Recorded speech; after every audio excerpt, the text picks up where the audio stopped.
Has போன எபிசோட நம்ம என்ன பார்த்துருப்போம்னா, நம்ம செயின் வந்துட்டு இன்டர்வியூ போயிருப்பான்ல, அதெல்லாம் சக்ஸஸ்ஃபுல்லாக முடிஞ்சிருக்கும். அடுத்த ரவுண்டுக்கு போயிருப்பான். அது வந்துட்டு கொஞ்சம் சொதப்பி இருக்கும்.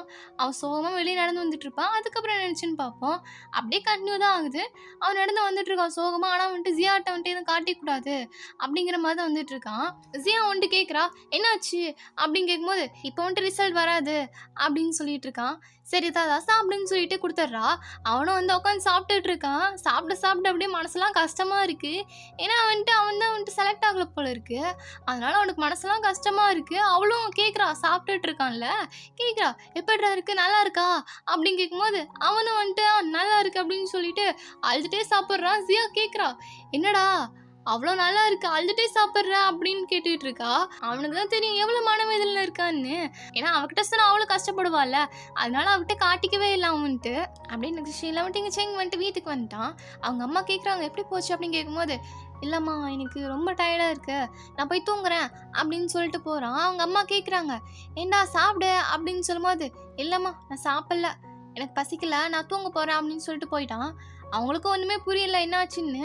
அப்படியே நெக்ஸ்ட் சீன் இங்கே லீயை தான் காட்டுறாங்க. அவங்க அப்பாட்ட சொல்றதுக்காக கண்ணாடி முன்னாடி ட்ரைனிங் எடுத்துட்டு இருக்கா. என்ன சொல்லிட்டு இருக்கான்னா, அவன் வந்துட்டு ஒரு ஆர்ட் எக்ஸாம் ட்ரைனிங்ல வந்துட்டு சேரணும் அப்படின்னு சொல்லிட்டு இருக்கா. அது ஸ்டார்ட் பண்ணும் போதே வந்துட்டு அவங்க அப்பா வந்துட்டாரு. அவங்க அப்பா வெளியே நின்று இதெல்லாம் கேட்டுட்டு தான் இருக்காரு, அவ சொல்றது எல்லாமே. அவங்க அப்பாவும் யோசிக்கிறாரு. அப்படியே நெக்ஸ்ட் சீன்ல வந்துட்டு இங்கே லின்னு தான் காட்டாங்க. அவன் வந்துட்டு பெயிண்டிங் பண்ணிட்டு இருந்தான் இல்லையா, அது வந்துட்டு ஃபுல்ஃபில்லாக முடிஞ்சிருச்சு போல. அதை பார்த்துட்டு இருக்கான். பார்க்கும்போதே வந்துட்டு அழகே வருது அவனுக்கு. இங்கே நெக்ஸ்ட் சீன்ல வந்துட்டு ஸ்கூல்ல வந்துட்டு வச்சிருக்காங்க, அந்த போர்டில் வச்சிருக்காங்க. அங்கே வந்துட்டு பார்த்துட்டு இருக்காங்க எல்லாருமே. இந்த பைலட் ரெக்கமெண்ட் பண்ணாங்கல்ல, அதுக்கு வந்துட்டு ரிசல்ட் வந்துச்சு போல இருக்கு. அதான் வந்துட்டு பார்த்துட்டு இருக்காங்க. ஜியா வந்துட்டு பார்த்துட்டு இருக்கா, சிங் பேர் இருக்கான்ட்டு. ஆனால் அங்கே எல்லாருமே வந்துட்டு சிங் பேர் இல்லையா, ஐயோ அப்படின்னு சொல்லிட்டு இருக்காங்க. அங்கே ஜியா வந்துட்டு அது கழிச்சிட்டு போறா. அப்போ வந்துட்டு எல்லாரும் கேட்குறாங்க, என்ன பண்ற நீ, எல்லாரும் படிக்கணும்ல அப்படின்னு சொல்லும் போது, இங்கே பாருல நீ வந்துட்டு பாஸ் இல்லை, அங்கிட்டு கிளம்பு அப்படின்னு சொல்லிட்டு போயிடுறா. இங்கே கிளாஸில் வந்து சோகமாக உட்காந்துட்டு இருக்கா ஜியா வந்துட்டு. அங்கே வந்துட்டு இன்னொரு பொண்ணு கொடுத்தா இல்லையா அப்ளிகேஷன் ஃபார்ம் வந்துட்டு, அந்த பொண்ணு வந்துட்டு இருக்கா. நான் வந்துட்டு பாஸ் ஆகிட்டேன் அப்படின்னு சொல்லிட்டு வந்துட்டு இருக்கா. அந்த பொண்ணுட்டு வந்துட்டு ஜியா கேட்குறா, உனக்கு தெரியுமா ஃபிசிக்கல் எக்ஸாமில் வந்துட்டு ரிசல்ட் என்னென்னு அப்படின்னு கேட்கும்போது அந்த பொண்ணுக்கும் தெரியும்னு சொல்லியிருக்கு.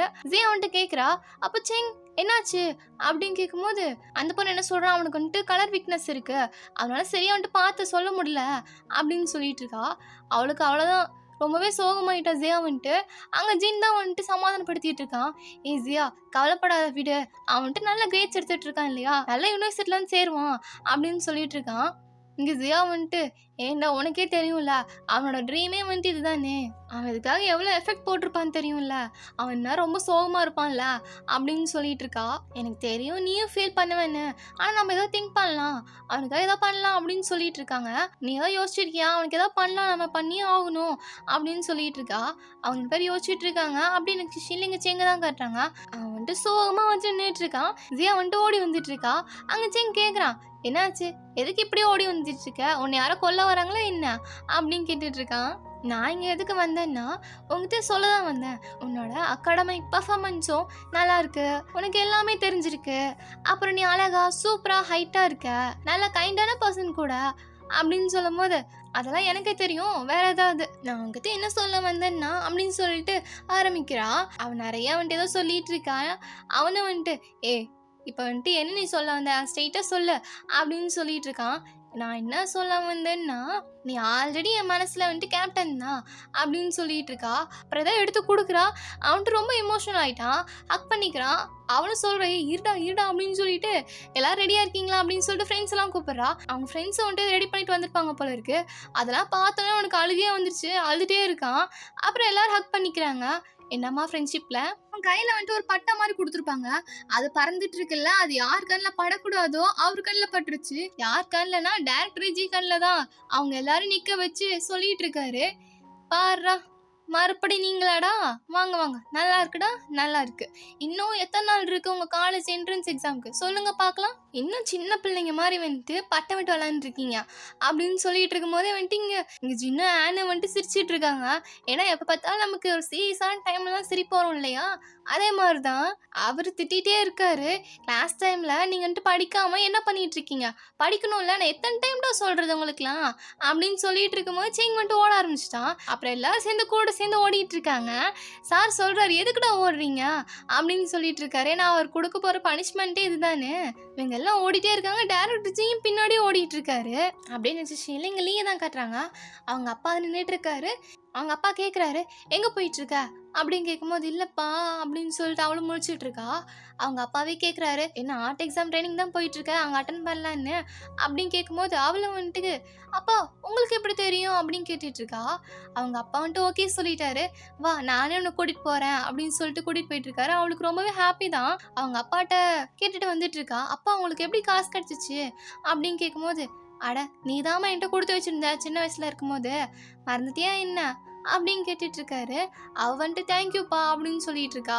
நெக்ஸ்ட் ஷீல வந்துட்டு இங்கே என்ன தான் காட்டுறாங்க. அவன் வந்துட்டு ஈஸியா பிக்சரை பார்த்துட்டு இருக்கான். பார்த்துட்டே ஸ்மைல் பண்ணிட்டு இருக்கான். ஒரு மாதிரி சோகமாக தான் இருக்கு. ஜப்பான் போக போறான் இல்லையா. அவங்க அம்மா வந்துட்டு கேட்குறாங்க, என்னப்பா எல்லாத்தையும் பேக் பண்ணிட்டியா, உன் ஃப்ரெண்ட்ஸ்கிட்டலாம் சொல்லிட்டியா, ஏன்னா அவங்கள பார்க்க முடியாதுல்ல இனிமேல் அப்படின்னு சொல்லிட்டு இருக்காங்க. ஆனால் ரொம்பவே கஷ்டமாக தான் இருக்குது லின்னுக்கு. அப்படியே நெக்ஸ்ட் ஷீலாட்டி இங்கே 5 பேர் வந்திருக்காங்க. ஈஸியாக தான் சொல்லிட்டு வந்துட்டு இருக்கா. என்ன ஆச்சு இந்த லின்னுக்கு, அவனை இப்போ கொஞ்ச நாளாவே பார்க்க முடியறது இல்லை. இவங்கெல்லாம் வந்துட்டு எங்கே போயிட்டு இருக்காங்கன்னா, அந்த ரூமில் வந்துட்டு பெயிண்டிங் பண்ணியிருந்தான் இல்லையா, அங்கே தான் வந்துட்டு போயிட்டு இருக்காங்க. அந்த ஓனர் வந்துட்டு என்ன சொல்லிட்டு இருக்காருன்னா, உங்களுக்காக தான்ப்பா வெயிட் பண்ணிட்டு இருந்தேன், ரெடியா அப்படின்னு கேட்டுட்டு இருக்காரு. ரெடி அப்படின்னு சொல்லும்போது ஜே கேட்குறா, என்ன ரெடி, என்னது புரியவே இல்லை அப்படின்னு சொல்லிட்டு இருக்கா. அங்கே செங் தான் சொல்லிட்டு இருக்கான், லின் வந்துட்டு ஒரு முக்கியமான டிசிஷன் எடுத்திருக்கான். ஆனால் அவனுக்கு எப்படி உங்ககிட்டலாம் சொல்கிறதுன்னு தெரியல, ஆனால் அதை வந்துட்டு என்ன சொல்லியிருக்கான் அப்படின்னு சொல்லுவோம். ஜியா கேட்குறா, என்ன டெசிஷன் அப்படி அப்படின்னு கேட்டுட்டு இருக்கா. அங்கே ஒரு வாய்ஸ் மெசேஜ் மாதிரி வந்துட்டு அவன் ரெக்கார்ட் பண்ணி வச்சுட்டு போயிருக்கான் போல இருக்கு.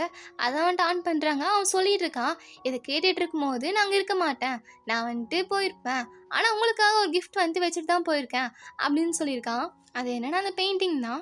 அதை வந்துட்டு பார்த்தோன்னே எல்லாருக்கும் ரொம்ப ஹாப்பி. ஆனால் என்ன ரொம்பவே கஷ்டமாக இருக்குது. ஜியாலாம் அழுதுட்டு இருக்கா. அப்புறம் ஒவ்வொருத்தருக்கும் வந்துட்டு ஒவ்வொரு மெசேஜ் சொல்லியிருக்கான். இங்கே ஜியா வந்துட்டு லின்ட்ட தான் பேசுகிற மாதிரி வந்துட்டு வாய்ஸ் ஒரு கொடுத்துட்டு இருக்கா. என்ன சொல்லிட்டு இருக்கான்னா, உன்னோட பையனை வந்துட்டு நல்லா இருக்கணும், ஹாப்பியாக இரு, நம்ம எப்பயுமே மறக்க மாட்டேன் அப்படின்னு சொல்லிட்டு இருக்கா. அப்படின்னு நெக்ஸ்ட் சீனில் வந்துட்டு ஒரு சீனாக காட்டிகிட்டு இருக்காங்க. நம்ம லியோ வந்துட்டு போய் சேர்ந்துட்டா. அந்த ஆர்ட் எக்ஸாம் இருக்கு இல்லையா, அந்த ட்ரைனிங் எடுத்துப்போம்ல, அந்த இதில் போய் சேர்ந்துட்டா போல இருக்கு. அப்படியே வந்துட்டு இங்கே என்ட்ரன்ஸ் எக்ஸாமுக்கு வந்துட்டு எல்லாரும் தீயாக படிச்சுட்டு இருக்காங்க. அதுதான் காட்டிகிட்டு இருக்காங்க. இன்னும் 42 நாள் தான் இருக்குது. அது எல்லாருமே ஒவ்வொருத்தராக படிச்சுட்டு இருக்காங்க. அது எல்லாமே காட்டிகிட்டு இருக்காங்க. அப்படி நெக்ஸ்ட் சீனில் வந்துட்டு இங்கே குரூப் ஃபோட்டோ எடுக்கிறாங்க. நம்ம லீ தான் வந்துட்டு ஒரு நிமிஷம் இருங்க, ஒருத்தர் வரப்போகிறாங்க அப்படின்னு சொல்லிட்டு அவங்க அப்பாவை தான் கூப்பிட போயிருக்கா. அவங்க அப்பா வந்து எல்லாருக்குமே ரொம்ப ஹாப்பி. அப்புறம் குரூப் ஃபோட்டோ எடுத்துடுறாங்க. சொல்லும் போது வந்துட்டு, டீச்சர் உங்கள் எல்லாரையும் வந்துட்டு நாங்கள் லவ் பண்ணுறோம் அப்படின்னு சொல்லிட்டு தான் ஃபோட்டோ எடுக்கிறாங்க. அப்படின்னு நெக்ஸ்ட் சீனில் வந்துட்டு கிராஜுவேஷன் டேவும் வந்துருச்சு. அங்கே பிரின்ஸ்பால் நின்று பேசிகிட்டு இருக்காரு. நம்ம வந்துட்டு ஜூனுக்கு வந்துட்டோம், அவ்வளோதான் முடிய போகுது இல்லையா அப்படின்னு சொல்லிட்டு பல அட்வைஸ்லாம் கொடுத்துட்டு, அப்புறம் உங்களுக்காக ஸ்பீச் சொல்ல வந்துட்டு அவுட்ஸ்டாண்டிங்கான ஸ்டூடெண்ட் வரப்போகிறாரு. செங் வாப்பா அப்படின்னு சொல்லிட்டு கூப்பிடுறாரு. அங்கே செங்கவும் வந்துட்டு ஸ்பீச் கொடுத்துட்டு இருக்கான். அவன் நிறையா வந்துட்டு அட்வைஸ்லாம் பண்ணிட்டு இருக்கான், எல்லாமே சொல்லிட்டு இருக்கான். அப்புறம் வந்துட்டு எல்லாரும் சேர்ந்து ஒரு குரூப்பாக பாட்டு பாடினாங்கல்ல, அது வந்துட்டு பாடிட்டு இருக்காங்க. ரொம்ப எமோஷ்னலாக இருக்குது. எல்லாருக்கும் அந்த கடைசி நாள் வந்துருச்சு இல்லையா, அதனால ரொம்ப எமோஷ்னலாக தான் இருக்காங்க. அங்கே எல்லாரும் வந்து நின்றுட்டு இருக்காங்க. வந்து செங் தான் வந்துட்டு சொல்லிட்டு இருக்கான், நீங்கள் வந்துட்டு ஃபியூச்சரில் என்ன பண்ண போறீங்களோ அதெல்லாம் வந்துட்டு யாராவது சொல்கிறீங்கன்னா சொல்லுங்க. அப்புறம் ஃபர்ஸ்ட் ஒரு பையன் வரான். அந்த பையன் என்ன சொல்கிறான்னா, என்னோட காலேஜ் லைஃப் வந்துட்டு நான் சூப்பராக என்ஜாய் பண்ணணும், ஒரு நல்ல கேர்ள் ஃப்ரெண்டாக பிடிக்கணும் அப்படின்னு சொல்லிட்டு இருக்கான். அடுத்து யாருன்னா ஜின் தான் சொல்லிட்டு இருக்கான். சார் ஹாங்க்ட்ட தான் சொல்லிட்டு இருக்கான். என்ன சொல்றானா, சார் உங்ககிட்ட போன்ட்டு நான் தோத்துட்டேன், எனக்கு வந்துட்டு அந்த மனசே ஆறல, ஆனால் காலேஜ் என்ட்ரன்ஸ் எக்ஸாம் முடிஞ்ச அப்புறம் என் கூட நெக்ஸ்ட் ரவுண்ட் விளையாட வந்துருங்க அப்படின்னு கேட்குறான். அவரும் வந்துட்டு ஓகே நான் உனக்கு ப்ராமிஸ் பண்ணுறேன்னு சொல்லிட்டு சிரிச்சிட்டே சொல்கிறாரு. அடுத்து யாருன்னா லீ தான், நான் வந்துட்டு ஃப்யூச்சரில் கான்சர்ட் வந்து பண்ணணும் அப்படின்னு சொல்லிட்டு இருக்கா. அங்கே எல்லாரும் வந்துட்டு கை தட்டுறாங்க. அடுத்து யாரு, நம்ம ஜியா தான். ஜியா என்ன சொல்கிறான்னா, நான் வந்துட்டு ஃப்யூச்சரில் ஒரு நல்ல ஒரு பெரிய நாவலிஸ்ட்டாக வரணும் அப்படின்னு சொல்லிட்டு இருக்கா. அப்புறம் என்ன, அவ்வளோதான், கிராஜுவேஷனே முடிஞ்சிருச்சு. எல்லாரும் வந்துட்டு அழுதுட்டு இருக்காங்க. வந்துட்டு ஹாப்பியாகவும் இருக்குது. அந்த செகண்ட்லேயே வந்துட்டு அங்கே செங் வந்துட்டு அழுதுட்டு இருக்கான். ஜியா பார்த்துட்டு ஹக் பண்ணிக்கிறா. எல்லாரும் வந்துட்டு ஹக் பண்ணிக்கிறாங்க. அவள் தான் இந்த எபிசோட் முடிஞ்சிச்சு. பிடிச்சிருந்தா லைக் பண்ணுங்கள், ஷேர் பண்ணுங்கள், கமெண்ட் பண்ணுங்கள், மறக்காமல் சப்ஸ்கிரைப் பண்ணிக்கோங்க அண்ட் பெல் பட்டன் கிளிக் பண்ணிக்கோங்க. டடா.